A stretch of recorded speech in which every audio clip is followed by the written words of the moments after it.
Hello friends, ओम श्री गणेशाय नमः। जय श्री कृष्णा। आप सभी का स्वागत है आपके अपने यूट्यूब चैनल पर। फ्रेंड्स, आपको और आपके परिवार को हमारी तरफ से देवर्षि नारद जयंती की हार्दिक शुभकामनाएं।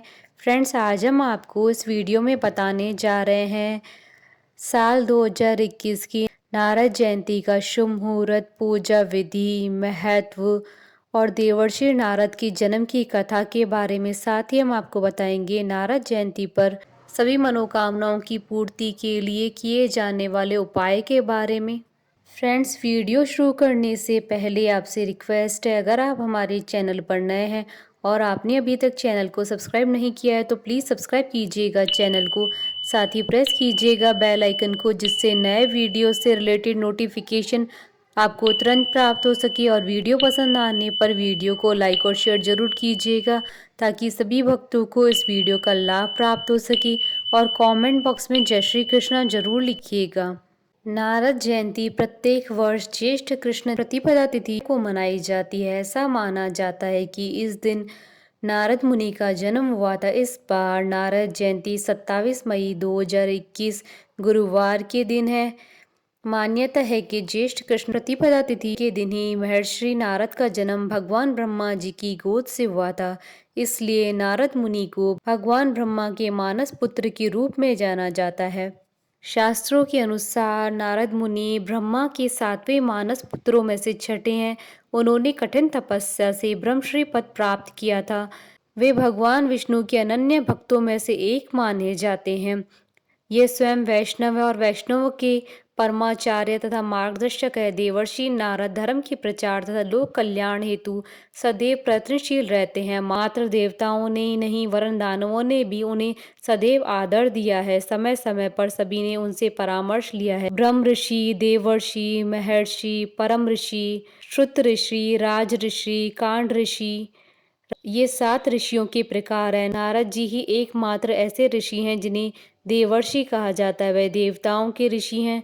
श्रीमद् भगवद गीता के 10वें अध्याय के 26वें श्लोक में स्वयं भगवान श्री कृष्ण ने इनकी महत्ता को स्वीकार करते हुए कहा था कि देवताओं में मैं नारद हूँ।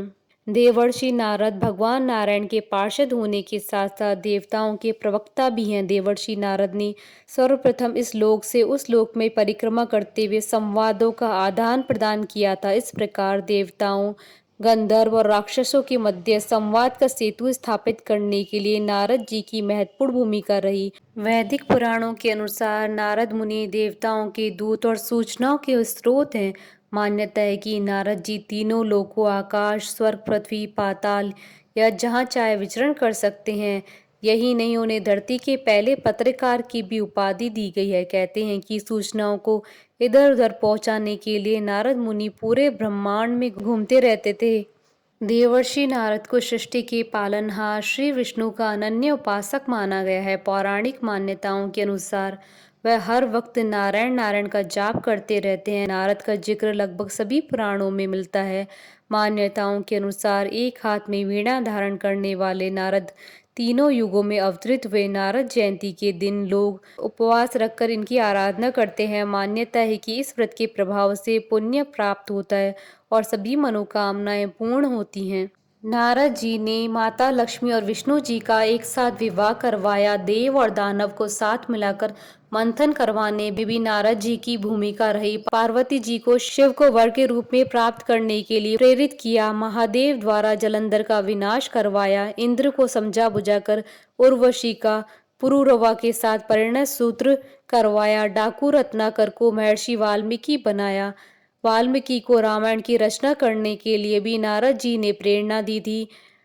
कंस को आकाशवाणी का अर्थ भी नारद जी ने ही समझाया था। व्यास जी से भी भागवत की रचना नारद जी ने करवाई। प्रहलाद और ध्रुव को उपदेश देकर नारद जी ने महान भक्त बनाया। देवर्षि नारद व्यास, वाल्मीकि तथा महाज्ञानी शुकदेव आदि ऋषियों के भी गुरु हैं। वीणा का आविष्कार भी नारद जी ने ही किया था।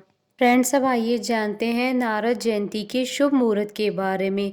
हिंदू पंचांग के अनुसार इस बार नारद जयंती 27 मई 2021 गुरुवार के दिन है। प्रतिपदा तिथि प्रारंभ होगी 26 मई 2021 को शाम 4:40 पर और प्रतिपदा तिथि का समापन होगा अगले दिन 27 मई 2021 को दोपहर 1 बजे। फ्रेंड्स, अब आइए जानते हैं नारद जयंती की पूजा विधि के बारे में। नारद जयंती के दिन सभी भक्तों को पवित्र जल में स्नान करना चाहिए। इस दिन भगवान विष्णु और माता लक्ष्मी की पूजा करने के बाद नारद मुनि की भी पूजा करनी चाहिए। धार्मिक मान्यताओं के अनुसार इस दिन भगवान विष्णु जी के परम और अनन्य भक्त नारद जी की पूजा आराधना करने से व्यक्ति को बुद्धि, भक्ति और सात्विक शक्ति मिलती है। जो भी श्रद्धालु नारद जयंती के दिन उपवास करते हैं उन्हें इस दिन अन्न का सेवन नहीं करना चाहिए। शास्त्रों के अनुसार नारद जयंती के दिन रात्रि जागरण किया जाता है और भगवान विष्णु को प्रसन्न करने के लिए भगवान विष्णु के मंत्रों का जाप किया जाता है। रात्रि जागरण संभव न हो तो संध्या काल में पूजन अवश्य करें। नारद जयंती के दिन विष्णु सहस्त्र नाम का पाठ करना अत्यधिक शुभ माना जाता है। पूजा समाप्त होने के पश्चात भगवान विष्णु जी की आरती करते हैं। भगवान विष्णु जी का आशीर्वाद पाने के लिए इस दिन सभी भक्तों को गरीबों और ब्राह्मणों को भोजन, कपड़े और पैसे दान करने चाहिए। फ्रेंड्स, अब आइए जानते हैं नारद जयंती पर किए जाने वाले उपाय के बारे में। इस दिन कृष्ण मंदिर में भगवान श्री कृष्ण को बांसुरी जरूर भेंट करनी चाहिए। ऐसा करने से व्यक्ति के सभी मनोरथ सिद्ध होते हैं।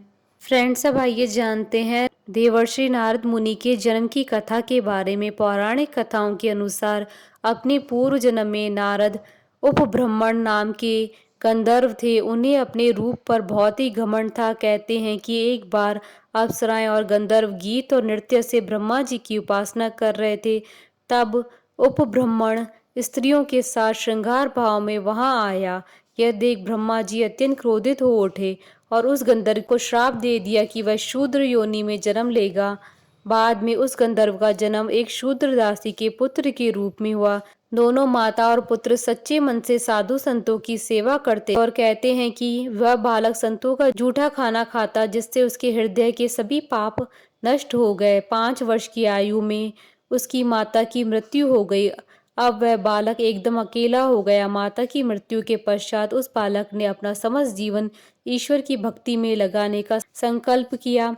मान्यता है कि एक दिन बालक एक वृक्ष के नीचे ध्यान में बैठा था। तभी अचानक उसे भगवान की एक झलक दिखाई पड़ी, जो तुरंत ही अदृश्य हो गई। इस घटना के बाद उस बालक के मन में ईश्वर को जानने और उनके दर्शन करने की इच्छा और प्रबल हो गई। तभी अचानक आकाशवाणी हुई कि इस जन्म में उस बालक को भगवान के दर्शन नहीं होंगे, बल्कि अगले जन्म में वह उनके पार्षद के रूप में उन्हें पुनः प्राप्त कर सकेगा। समय आने पर यही बालक ब्रह्मदेव के मानस पुत्र के रूप में अवतरण हुआ, जो नारद मुनि के नाम से प्रसिद्ध हुआ। मान्यता है कि नारद जी का विवाह उनके पिता ब्रह्मदेव के कारण नहीं हो पाया।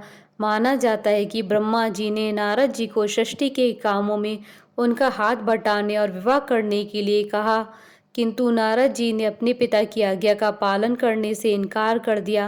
ब्रह्मा जी ने उन्हें लाख समझाया, किंतु देवर्षि अपनी बात पर अडिग रहे। तब ब्रह्मदेव अत्यंत क्रोधित हो उठे और उन्होंने देवर्षि को आजीवन अविवाहित रहने का श्राप दे दिया।